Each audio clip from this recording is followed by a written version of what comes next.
Thank you for joining the U.S. Army Corps of Engineers Northwestern Division for today's conference call covering the test flows from Fort Peck Dam. This call is open to the public to provide information on the status of the test flows from Fort Peck Dam and designed to ensure compliance with the 2018 biological opinion. I'm Eileen Williamson, and I will be your moderator. This call is recorded and placed on the Defense Video and Imagery Distribution Service for media review at www.dvidsk.net/unit/USACE-NWD. Your participation acknowledges your consent to be recorded. All lines have been placed on mute. To unmute your line to ask a question, press *6 or use the interface with WebEx on your computer screen. The forced mute function may not work on all phones, so if I ask, please use your phone's own mute function and do not place the call on hold. The question and answer session will be at the end of the call. The agenda is as follows. John Remus, Chief of the Missouri River Basin Water Management Division, will provide details regarding test flows from Fort Peck Dam. We have Pat Broughton from the U.S. Geological Survey to provide information on telemetry and the pallid sturgeon. And then if there is any additional information, we'll have an update from Randy Sellers. With that, I will hand the call over to John Remus. Thank you, Eileen. There was no outstanding questions or outstanding information requests in the last meeting, so I'll just move into what we're planning over the next several weeks. The first peak flow is over. We're down to our intermediate flow, our inner peak flow, excuse me. Releases from Fort Peck Dam are averaging 10,000 CFS, and we plan to hold those at least through the end of the month.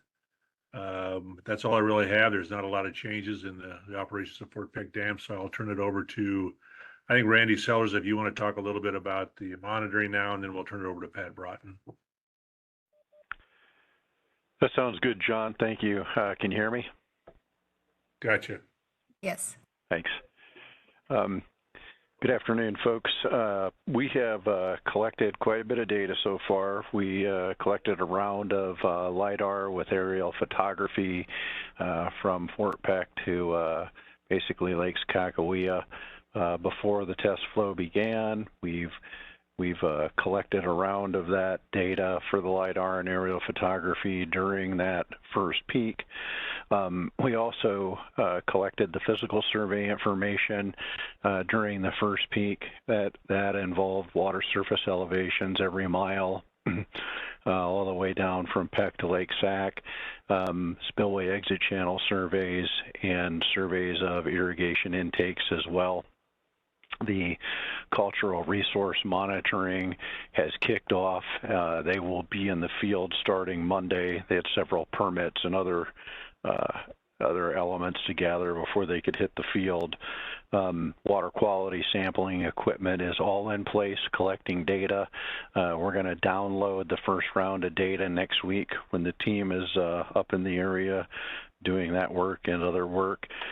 And Dr. Bono will be up in the area next week as well. He's going to be meeting with a few folks, I think some of the irrigators included in folks that he's meeting with. And Dr. Bono is also going to install some cameras at a few of the irrigation intakes.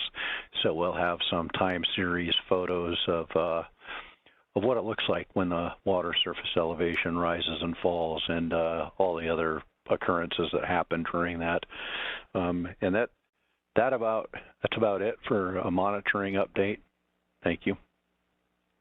Thanks, Randy. And for those of you that are dialed in where you can see the computer screen, that link to the feedback form online is on the current slide, and we'll go back to it after Pat's update. And with that, I'll hand it over to Pat. Thank you. Can you queue up those slides? All right, thanks.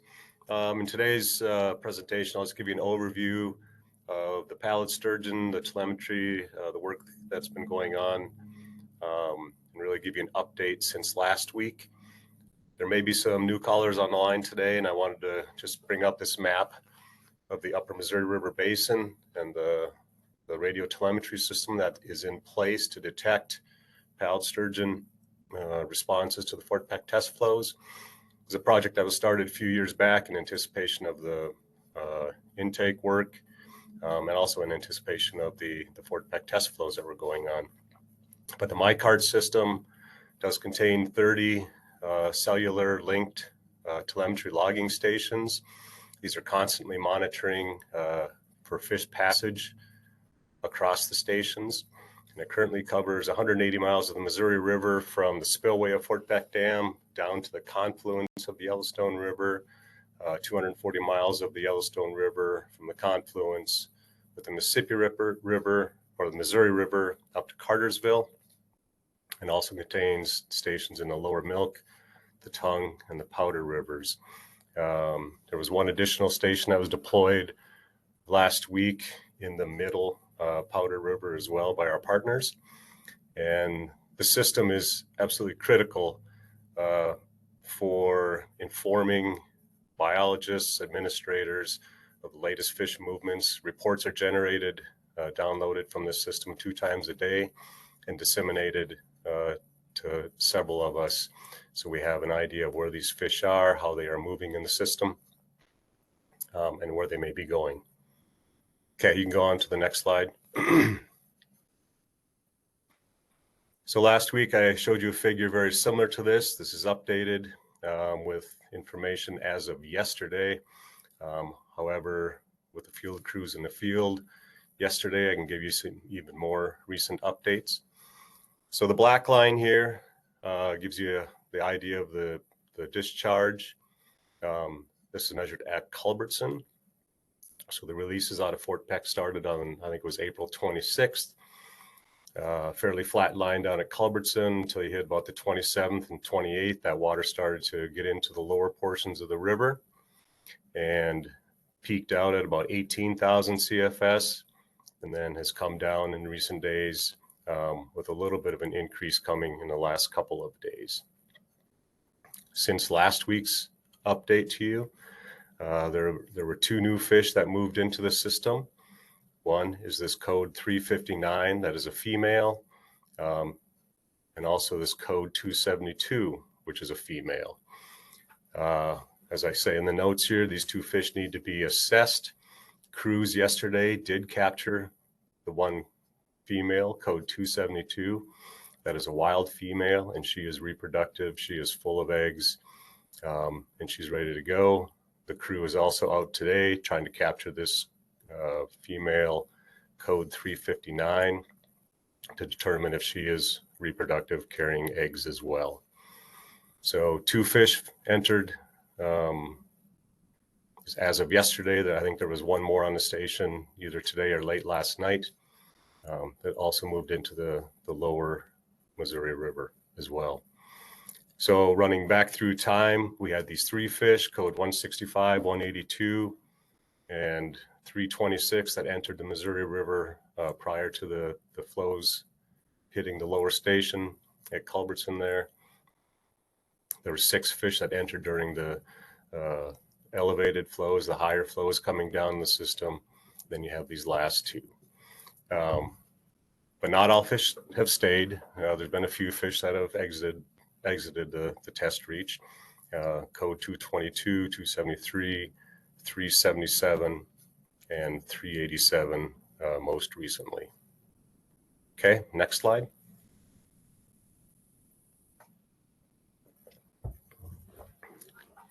And then just to give you a visual perspective of where these fish are, their last locations.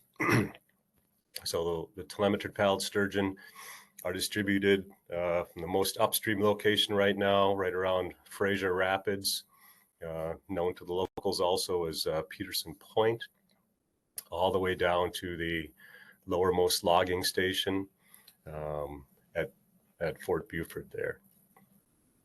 So we do know at this point that there are 4 reproductive females. As I mentioned, this cruise just yesterday after the slide was put together, captured another female. So this code 272 is now reproductive as well. Code 422 is reproductive. Code 262 is reproductive. And code 377 is reproductive as well. This code 272 that I have shown down in the lower portion of the Missouri River was actually captured up near the cluster of fish near code 422 and 262 last night. So she's making very rapid upstream movements. And really for all these fish, there's a gradual upstream progression. Fish in the upper portion of the river, beyond upstream from code 337, were all detected at one of the logging stations at Oswego. So that does it. Great, thank you. I'm going to go back to the slide with the feedback URL on it. We'll move to the question and answer session. At present, we have 52 callers on the line, and I want to thank everyone for joining us. Because this test is centered on areas immediately downstream of Fort Peck Dam, we'll start with individuals calling from Montana and then North Dakota, and then we will field calls by state in alphabetical order. Be sure to state your name and the organization if you represent one, which the organization you represent if you represent one, before asking your question or making your statement. Remember to press *6 to unmute your phone, and you may need to unmute from your computer screen if you use the webinar to call in. Starting with the state of Montana.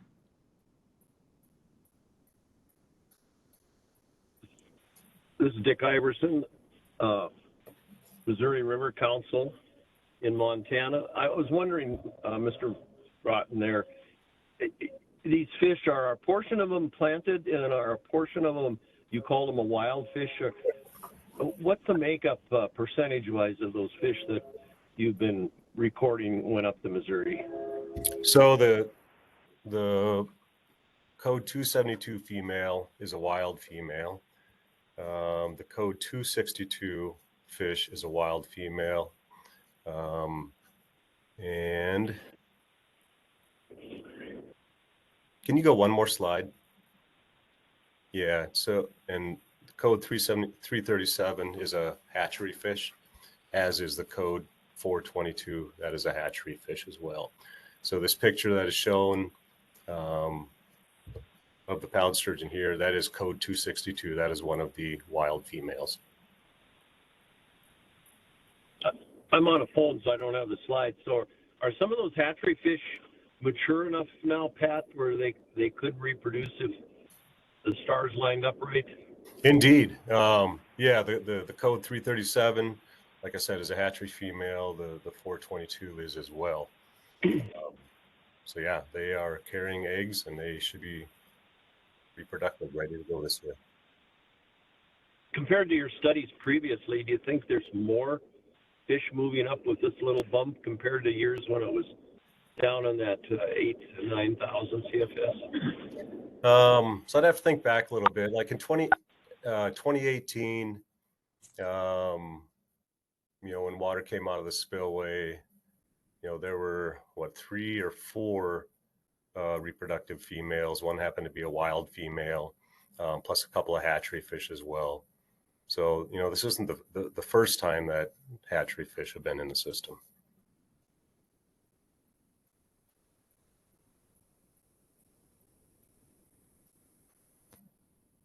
And I will That's all I had. Thanks. You bet. Thank you, Dick. And I will post the slides on our Facebook page along with the recording of this call. Next up, we have Julie Goss. Yeah, my question was, how many of these telemetry fish are there out there, and what is a good indicator? I mean, is 4 a good indicator, or 6 or 8 of you're getting your goal accomplished, or this kind of goes hand in hand with Dick's question. Okay. Yeah, so keeping tabs on the transmitter, the number of fish we have can be challenging. And I'll give you an example of that. There's one fish. It was a hatchery fish from 2 years ago. Normally they're on 2-year cycles. She should be ready to go this year. She hasn't been found anywhere. Matter of fact, I think last year she had 1 detection on her. So there are some females that we are still hunting down, expecting that they should show up this year, and they haven't shown up. Another one I think is like a code 280, which is a wild female. There's one more code 255 that is somewhere in the system. Just haven't seen her lately. So some of these fish will stay in the lower portions of the Missouri River, like below the Yellowstone confluence, where it is deep, conductivity is high, it's difficult to detect them. We hope that they move out of that system and then either come up the Missouri River or the Yellowstone River, where detection likelihood is much better. We can capture them and assess them. So given that, there's some fish in the lower part of the river that we can't find, or we might find intermittently. But for the Missouri River, we are tracking that quite consistently, along with the logging stations, being able to detect these fish and find them. So on all that, there are roughly 40 wild pallid sturgeon that have transmitters in them. A lot of those are males. Some of them are females in their off cycle right now. But yeah, a lot of males as well. And we're also in a constant mode of capturing these fish and putting in new transmitters if their old transmitters are expiring. There's one frequency of fish out there on the 620 frequency. Several of those transmitters have expired or are nearing expiring. That's part of the duties of our crews, is to capture those fish, assess them, reimplant them with the new transmitters, and hopefully get like 4 to 5 years of life out of those transmitters. Thank you. You're welcome. Thanks, Julie. Any other from the state of Montana? Okay, we'll move to North Dakota.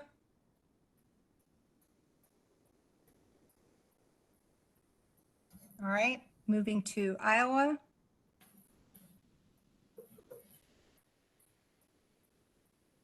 Kansas.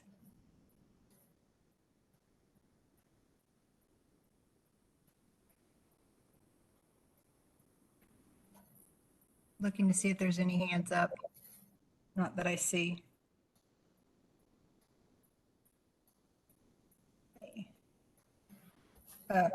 Missouri.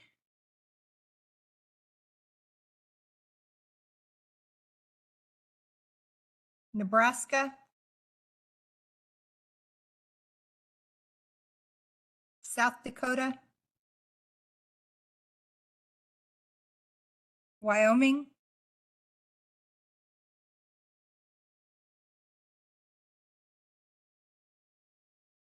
Any others I may have missed? Eileen, Yes. Paul Lepisto from Pierce, South Dakota. Hey, Paul. Thanks for the call again this week. Appreciate the update. Question for Pat. I know it'd be tough to hazard a guess on the wild pallids that you're finding. On the age of those fish, you obviously would know what the age of the hatchery fish that you're interacting with. Any guesses on the age of the wild ones? Yeah, actually, a very, very good estimate on age.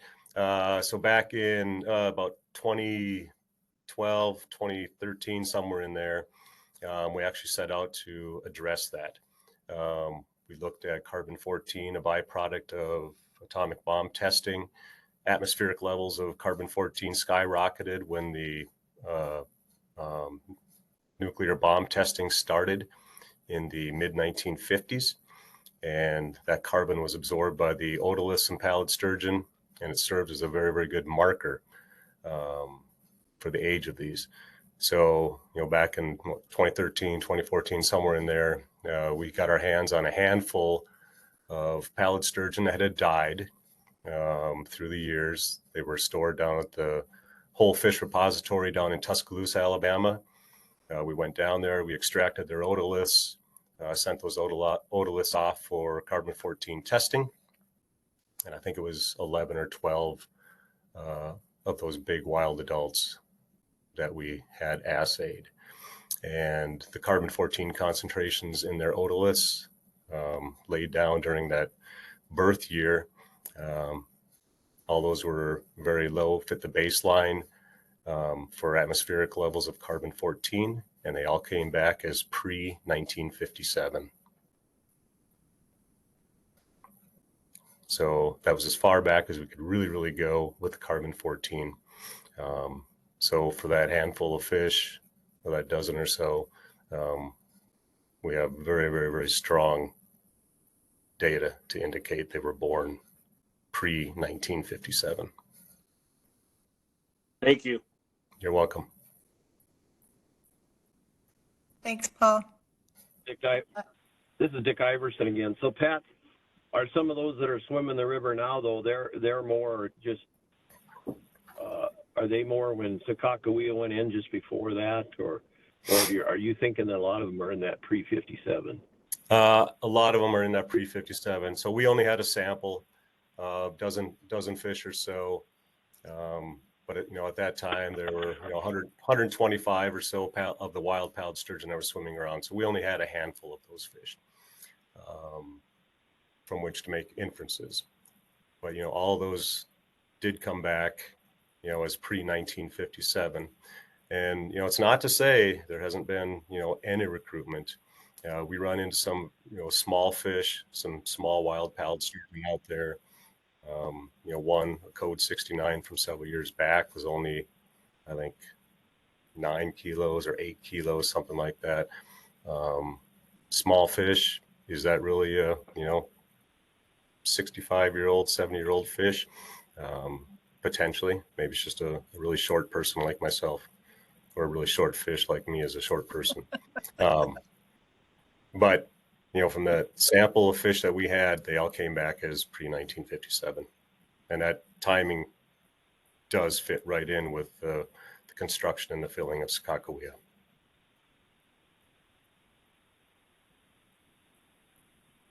I got one, this is Dick again. I got one statement I'd like to make if I got a half a minute now, or would it be better later? You're fine. Go ahead. The Missouri River Council, which is all the conservation districts up and down the Missouri in Montana, are hosting their quarterly meeting in Sydney on May 21st. Joe Bono has agreed to come give a little talk on what's going on. And Pat, you're more than welcome, or anybody else that would like to show up. It's at Sydney at, I believe, the Extension Service just north of town. And then in the afternoon, after Joe gets done, he's also going to have his cameras there. And if there's any producers that want to, and there's extras that want to put a monitoring on their site, he's going to give a little demo on how to hook those up and get them going. And then we're going to go out and just look at a couple pump sites from about noon on. And I did call or email Wayne Statsky Nelson if he was interested to come up. Anybody that wants to is sure welcome to. We'll just be informative, and there might be some, I don't know how many producers, but at least a chance to dialogue a little. So just to let you know. Thank you. Thank you for that additional information, Dick. With that, anyone, don't see any hands up. Give you one last chance before I hand it over to John, who will also probably give you a last chance. All right, John Remus, over to you. Oh, wait, I see Doug Hardy. I see you coming off mute. Thank you. I'm sorry I didn't raise my hand. I'm just That's curious, okay. and John can address it when he comes back on. I think I heard him say that it was 10,000 CFS coming from Fort Peck. And I question on sometimes the numbers, are we talking about at Wolf Point or at Fort Peck? So if that's correct, about what elevation did that mean at Wolf Point? Thank you. Thanks, Doug. And I am going to hand the call back to John to close it. Yeah, thank you, Eileen. Yeah, we are releasing, right now releases are 10,000 CFS, average daily releases from Fort Peck. What that relates to a stage at Wolf Point will really depend on how much pickup we get from the Milk River. Right now, we're getting, let me pull it up here, about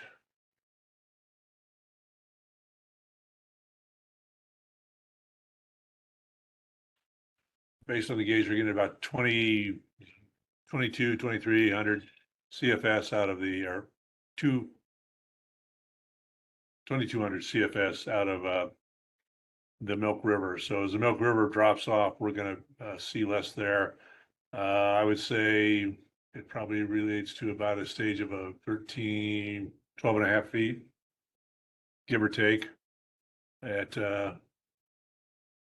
Wolf Point. Thank you.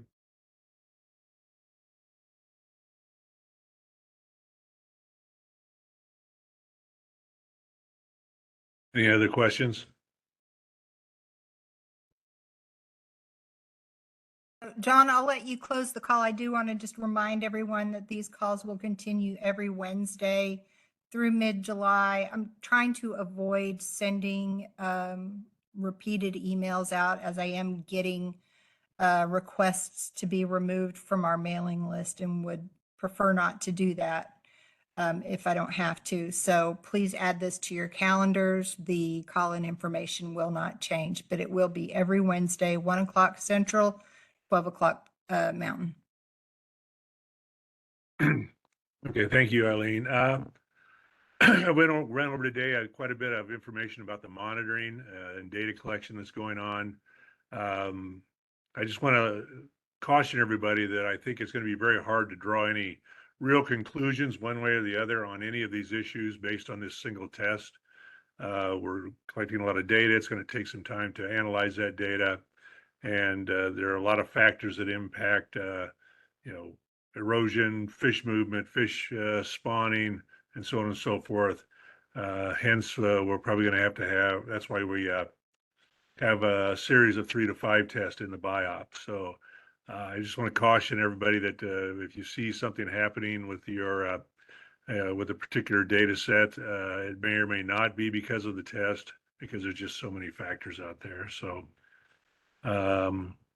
with that, one last opportunity for questions or comments. And if not, we will close the meeting.